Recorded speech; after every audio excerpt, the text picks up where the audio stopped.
Good morning.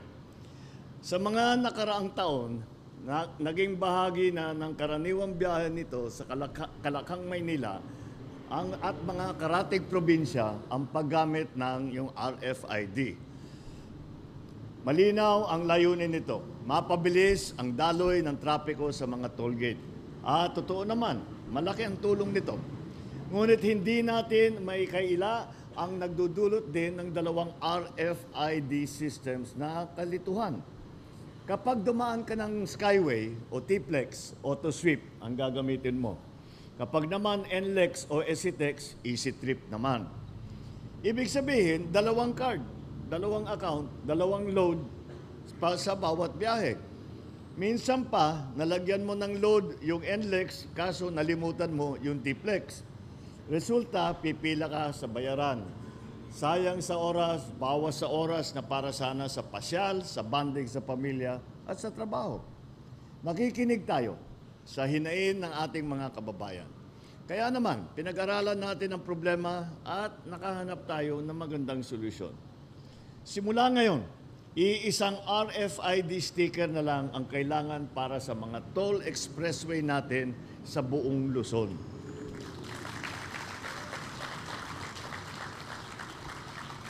Ilulunsad din natin mga group fleet account sa susunod na taon. Sa ngayon, inuna natin ang ating mga private commuter.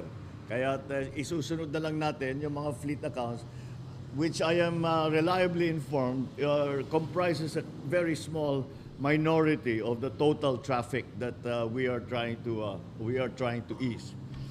Iisang account na lang, iisang sticker na lang, iisang sistema, one RFID for all tollways.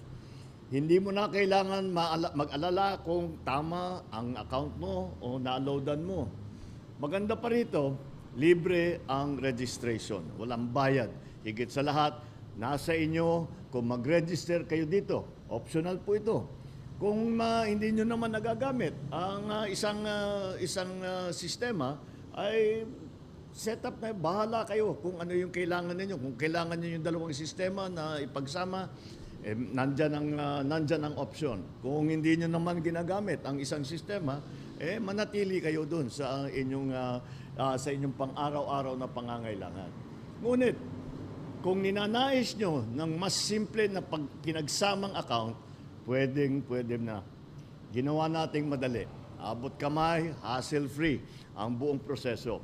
Pwede nang magparehistro online o walk-in. Ang reformang ito sa RFID system ay bahagi ng mas malawak nating layunin na gawing mas moderno, konektado at nakatuon sa pangangailangan ng bawat Pilipino ang ating infrastruktura. Hangad natin ang dire-diretsyong biyahe mula Hilaga hanggang Timog dito sa Luzon. Reduce unnecessary stress, reduce unnecessary delays. Maliban na lang kung napahaba ang pagkain ninyo sa mga stopover, hindi na po namin kontrol yan. Nasa sa inyo na yon.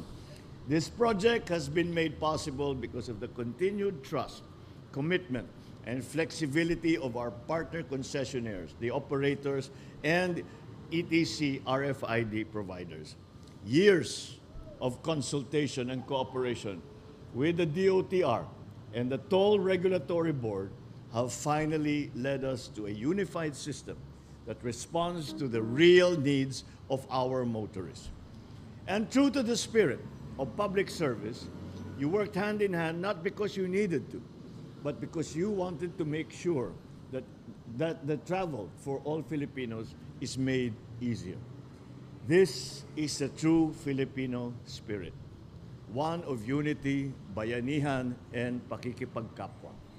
So to our partners from the San Miguel and Metro Pacific Investment Corporations, maraming salamat for being part of the solution. This is once more proof that together we can create innovative solutions to the everyday challenges faced by our people.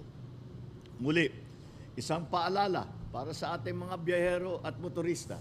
Hinihikayat namin kayong siguraduhin may sapat na load ang inyong RFID bago bumiyahe. At sa mga wala pang account, iniimbitahan namin kayo na subukan ninyo ito. Madali lang ang proseso. Tiyak na malaking tulong sa inyong paglalakbay.